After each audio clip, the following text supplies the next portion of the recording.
Paano tanggalin ang maling reaksyon na na-react mo sa inyong friend sa Facebook? Halimbawa, gusto mo siyang i-react na heart, kaya lang po, ang na-react mo ay angry. Paano po ba yun guys tatanggalin? Punta lang tayo sa ating Facebook.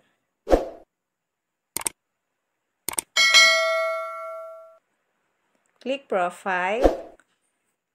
Click 3 dots.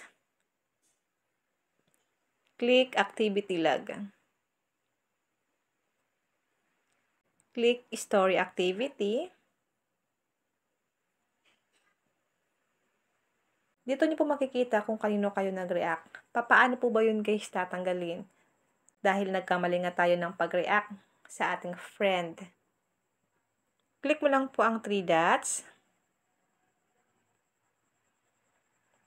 Click remove reaction. Para maalis po yung nagkamali nating reaction sa ating friend. Kung may natutunan ka sa aking video, huwag mong kalimutan na i-follow ako sa aking Facebook page, Positive Mind, sa aking YouTube channel, RK Willow, para laging updated sa lahat ng tips at video tutorial na ina-upload ko.